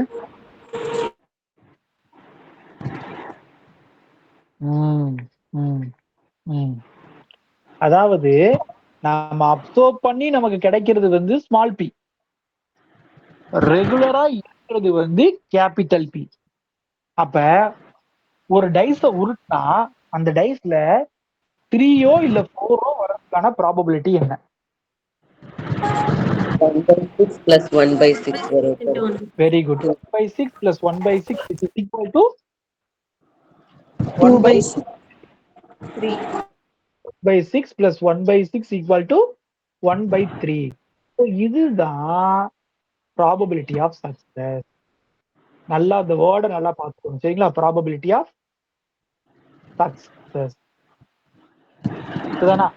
அப்ப இந்த ப்ராபபிலிட்டி ஆஃப் சக்சஸ் வந்தா அப்ப டெஸ்ட் ஸ்டாட்டிக்கை நீங்க எப்படி டிஃபைன் பண்ணணும்? கேபிட்டல் பி கண்டுபிடிச்சீங்கன்னா நீங்க எப்படி டிஃபைன் பண்ணணும்? ஃபார்முலா என்ன?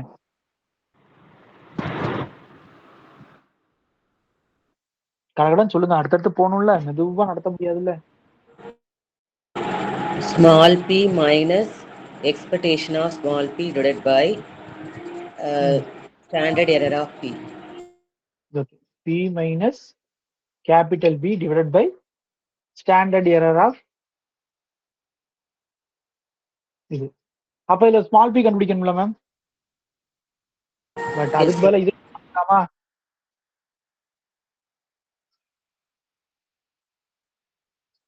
இதுல எல்லா வேல்யூவும் நம்ம கையில இருக்கா இல்லையா?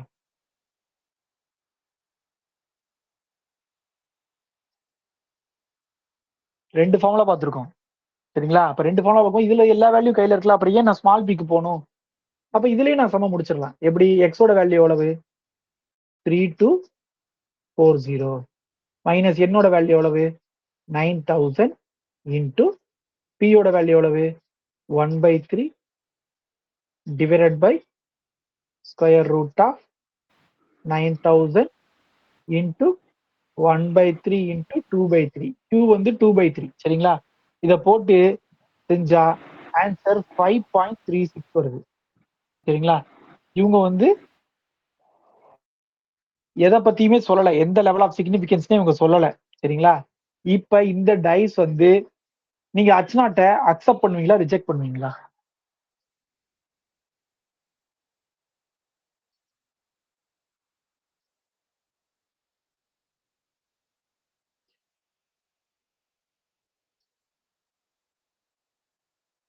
அச்னாட்ட அக்செப்ட் பண்ணுவீங்களா, ரிஜெக்ட் பண்ணுவீங்களா?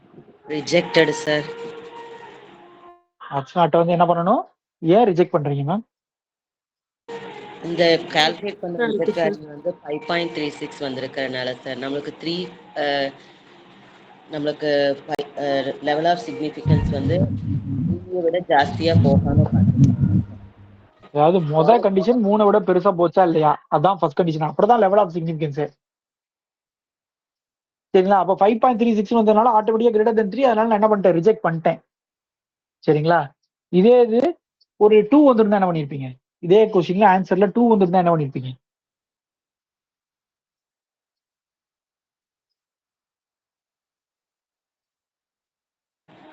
அப்ப லெவல் ஆஃப் சிக்னிஃபிகன்ஸ் எடுத்துட்டு செக் பண்ணணுமா சார்? ஒரு அப்ப நீங்க ரெண்டு விதமா அதை எக்ஸ்பிளைன் பண்ணணும். 5%ல அக்செப்ட் ஆகுதா இல்லையா, 1%ல அக்செப்ட் ஆகுதா இல்லையா அப்படின்னு நீங்க தனித்தனியா பேசணும், அவங்க மென்ஷன் பண்ணலனா சரியா? அப்ப இந்த இடத்த பொறுத்த வரைக்கும் ரிஜெக்டட் சரிங்களா? இந்த இடத்த பொறுத்த வரைக்கும் rejected. H not is rejected. ஏன்? இது கிரேட்டர் than 3 இருக்கனால. அப்ப H வந்து ரிஜெக்டட்னா என்ன அர்த்தம்? H நாட் வந்து ரிஜெக்டட்னா என்ன அர்த்தம்? H1 is accepted. Okay, very good. That implies H1 is accepted. அப்போ உங்களோட கன்க்ளூஷன் என்னது?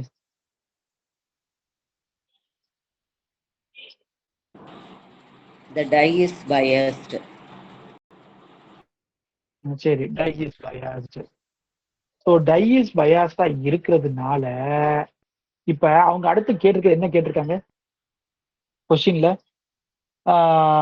Find the limits between which the probability of the throw 3 or 4 lies. இந்த லிமிட்ஸ்னு கேட்டாலே அந்த பிளஸ் ஆர் மைனஸ் போட்டு கண்டுபிடிக்கிறது தான் சரிங்களா? அப்ப அதுக்கு ஃபார்முலா என்ன பார்த்தோம் நம்ம? Capital p plus or minus 3 square root of p q by என்னு பார்த்தோம். கரெக்டா தானே ஃபார்முலா பார்த்தோம்? அப்புறம் இன்னொரு ஃபார்முலாவும் பார்த்தோம். என்ன formula? Small p plus or minus 3 square root of p q என்னு பார்த்தோம். இந்த ரெண்டாவது ஃபார்முலாவை எப்ப யூஸ் பண்ணணும்பா?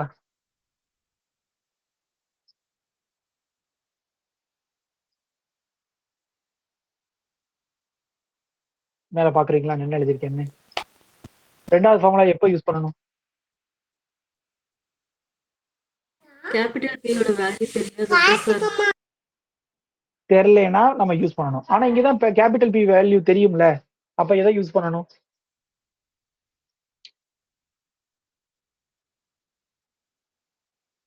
ஒன்னா ரெண்டாவது ஃபார்முலாவா? ஃபார்முலா யூஸ் பண்ணுமா, ரெண்டாவது ஃபார்முலா யூஸ் பண்ணுமா? முதல் ஃபார்முலா சார். வேற மத்தவங்க என்ன சொல்றீங்க?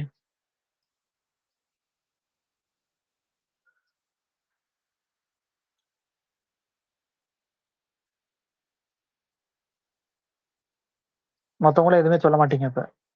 First formula sir. Capital first P formula வேற? புரியல. சார் கேபிட்டல் பியோட வேல்யூ 1/3 நமக்கு தெரியும் தெரியும். ஆனா நம்ம அந்த டயஸை தான் பயாஸ்ட்னு சொல்லிட்டோமே.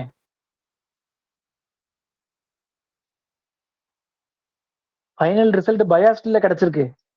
அப்ப பயாஸ்டா இருக்கும்போது 3ஓ 4ஓ வர்றதுக்கான ப்ராபபிலிட்டி உங்களால எப்படி சொல்ல முடியும்?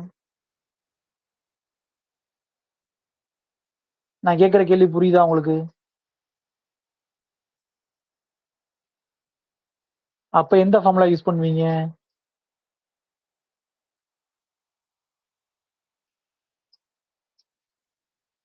எந்த ஃபார்முலா யூஸ் பண்ணுவீங்க?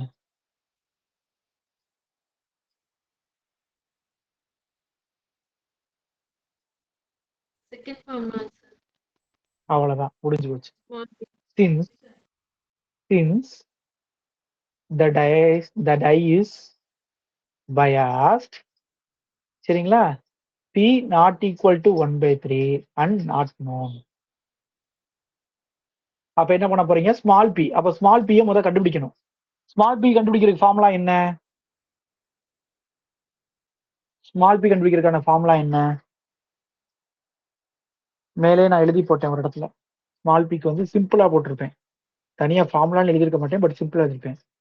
அப்சர்டு ப்ரொபோர்ஷன் வந்து எப்படி கண்டுபிடிப்பீங்க?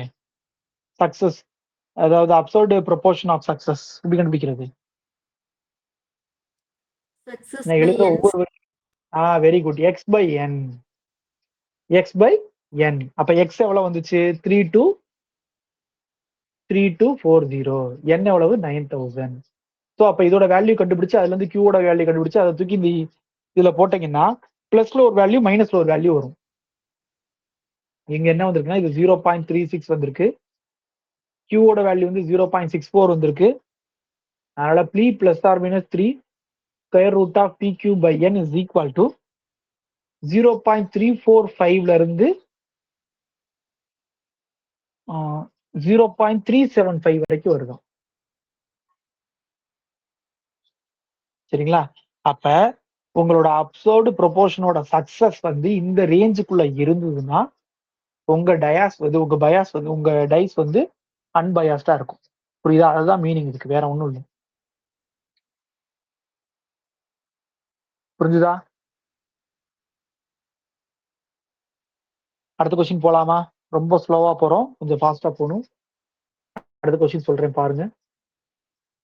A random sample of 500 apples was taken from the large containment.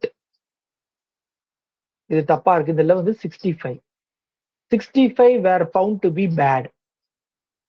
Obtain 98 confident limit for the percentage of bad apples in the consignment. அப்ப இதுல இந்த 500ங்கிறது என்னதுப்பா? பாப்புலேஷனா சாம்பிளா?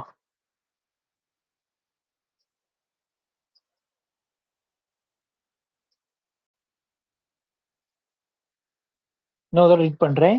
A random sample of 500 apples was taken from a large consignment. Samples. Sample, சரிங்களா? அப்ப இங்க அது வந்து sample. அப்ப இங்க பேசுறது ஃபுல்லாவே எதை பத்தி பேச போறோம்? சாம்பிள். இந்த சாம்பிளோட சைஸ் எவ்வளவு? 500. எக்ஸ்ங்கிறது என்னது? நம்மளோட சக்சஸ். இவங்க கொஸ்டின்ல கேட்டிருக்கதே பேட் ஆப்பிள் பத்தி தான் பேசுறாங்க. அப்ப இங்க நம்ம சக்சஸ்ங்கிறது எதை எடுத்துக்கணும்?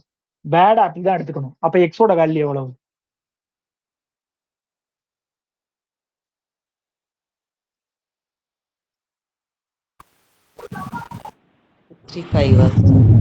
65. Very good, 65.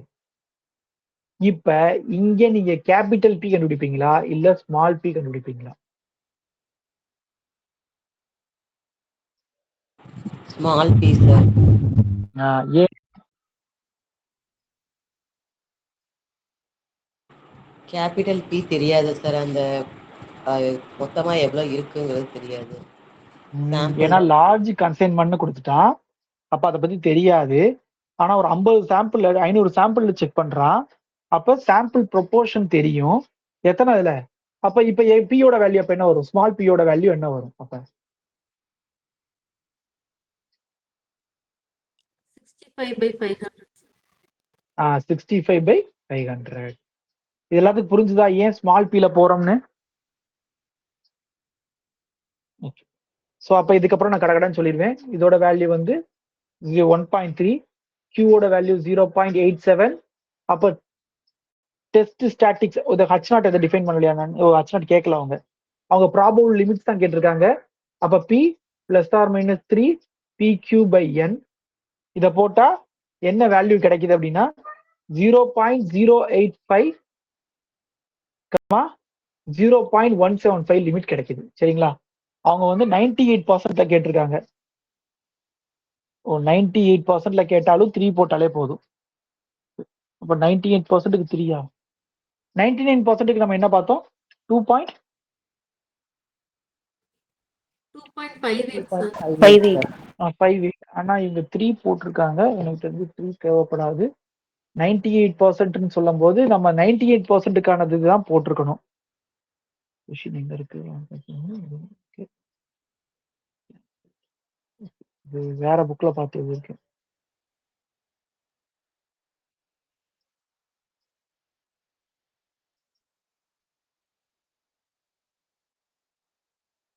என்ன ஆன்சர் கொடுத்துருக்கேன்?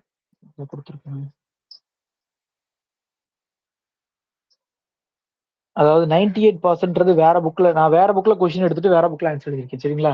98% பார்த்திருந்தா அந்த 98%க்கு நம்ம டேபிள்ல பார்த்து போட்டிருக்கணும். பட் இங்க நம்ம பண்ணிருக்கிறது வந்து ஜென்ரலா பண்ணிருக்கோம். சரிங்களா? 98% பண்ணல, ஜென்ரலா பண்ணிருக்கோம். அப்ப இது 98%க்குன்னு கேட்டிருந்தாங்க அப்படின்னா இந்த எதுவுமே மாறாது. சரிங்களா? எதுவுமே மாறாது. அவங்க கொஸ்டின்ல கொடுத்துருப்பாங்க 98%க்கு என்ன வேல்யூ, கர்வோட வேல்யூ என்ன வேல்யூ கொடுத்துருப்பாங்க, அந்த வேல்யூவை நீங்க இந்த இடத்துல போட்டு சம்ம பண்ணிருக்கணும். புரியுதா நான் என்ன சொல்றேன்னு? இப்ப இந்த கொஸ்டினோட ஆன்சர் வந்து 98% கொடுக்கல, ஜென்ரலா இருக்கு. சரியா? நோட் பண்ணிக்கோங்க. அடுத்த கொஸ்டின், தேர்ட் கொஸ்டின் என்ன அப்படின்னா, in a sample of 1000 people in Maharashtra, 450 peoples are rice eaters and rest are wheat eaters. Can we assume that both rice and wheat are equally probable in the state at one level of significance, 1% of level of significance? இப்ப இதுல H not என்ன சொல்வீங்க சொல்லுங்க? H not என்ன சொல்வீங்க?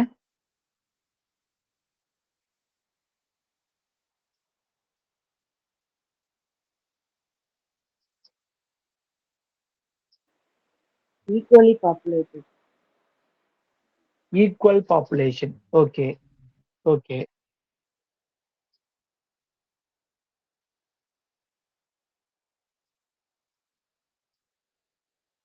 ஏதாவது select பண்ணி copy பண்ணி போட முடியுமான்னு பார்ப்பேன்.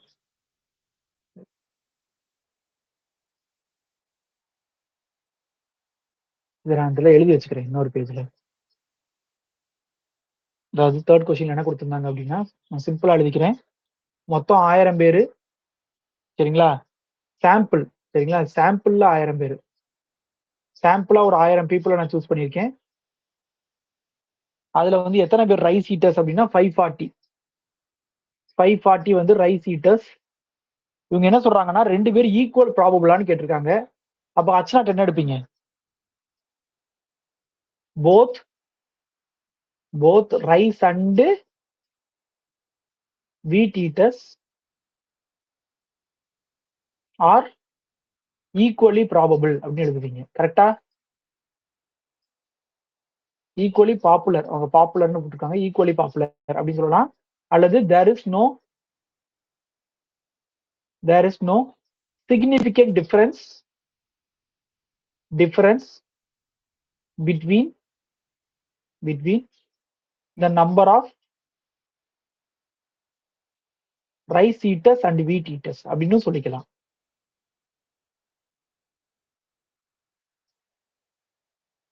புரியுதா? ஏன்னா ஹச் நாட்டை ஃப்ரேம் பண்றது கூட கொஸ்டின் கேட்கலாம். 2 மார்க் கொஸ்டின், அதாவது நமக்கு ஒரு கொஸ்டின் கேட்கலாம். அதனால தெளிவா வச்சுக்கோங்க. இதை இன்னொரு விதமாகவும் எழுதலாம். என்ன எழுதலாம்? ப்ரொபோர்ஷன் கேபிட்டல் பி வந்து 0.5 அப்படின்னு கேட்கலாம். அப்படியும் சொல்லலாம். கரெக்டா? கேபிட்டல் பின்னா என்னது? ப்ரொபோர்ஷன். இங்க நான் ப்ரொபோர்ஷன்றது வந்து நான் ரைஸ் ஹீட்டர்னு எடுத்துக்கிறேன். அப்ப ரைஸ் ஹீட்டர் பாதி இருக்காங்கன்னா என்ன அர்த்தம்? ஆட்டோமேட்டிக்கா வீட் ஹீட்டரும் பாதி தான் இருக்காங்க. ஸோ இந்த மூணுல எதை வேணா சொல்லலாம் நீங்க. உங்களோட நல்ல ஹைபாஸ் தான், மூணுமே மீனிங் சேம் தான். சரி, இப்போ நான் ரைஸ் ஹீட்டர்ஸ் வச்சு அந்த கொஸ்டின் ஆரம்பிக்க போறேன்.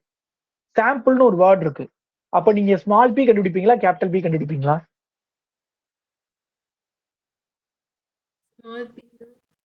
ஸ்மால். அப்ப small p is equal to 540 divided by 1000 which is equal to 0.54. அப்ப small q is equal to 0.46. சரி, h1 எப்படி டிஃபைன் பண்ணணும்? h1 எப்படி டிஃபைன் பண்ணுவீங்க?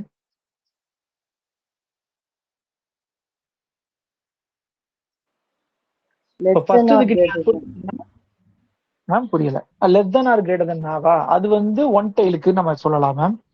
பட் இப்படி அதாவது ஈக்குவலி ப்ராபபிளா அப்படின்னு கேட்டாங்க அப்படின்னா நாம அது என்ன சொல்லணும் அப்படின்னா both rice and wheat are not equally probable இது பாப்புலர் அப்படின்னு சொல்லலாம்.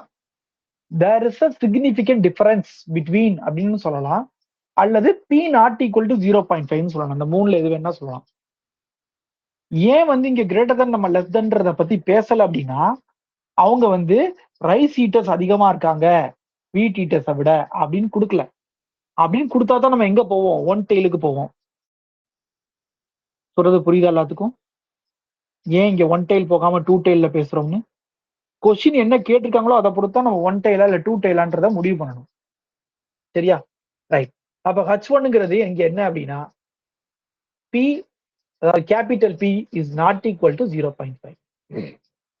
சரி, ஸ்மால் பி வச்சு ஃபார்முலா என்ன? Small p capital p divide by square root of capital p q by n. இதான் ஃபார்முலா. எல்லா வேல்யூயும் போட்டு சிம்பிளை பண்ணுங்க. சரிங்களா? சிம்பிளை பண்ண ஆன்சர் என்ன கிடைக்குதுன்னா 2.532 கிடைக்குது. சரிங்களா? என்ன சொல்லிருக்காங்கன்னா 1% கேட்டிருக்காங்க. அப்போ 1%னா இது வந்து கால்குலேட்டட் வேல்யூ. அப்ப டேபிள் வேல்யூ எவ்வளவு? 1%க்கு டூ டெய்ல 1%க்கு டூ டெய்ல டேபிள் வேல்யூ எவ்வளவு? 2.58 சார். 2.58. இப்போ சொல்லுங்க, அக்செப்டடா ஆர் ரிஜெக்டடா? H0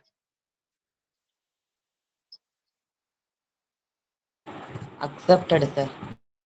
accepted. அப்ப ஃபைனல் கன்க்ளூஷன் என்ன சொல்லுவீங்க?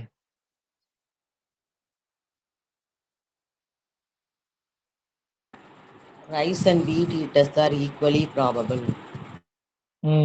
அதாவது என்னோட ஸ்டேட்ல ரைஸ் சாப்பிட்றவங்களும் வீட் சாப்பிட்றவங்களும் ஈக்குவலா பாப்புலரா இருக்காங்க அப்படின்றத முடிவு. புரிஞ்சுதா எல்லாத்துக்கும்? ஓகே.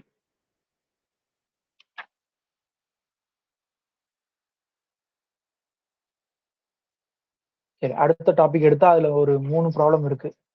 சரிங்களா? அதனால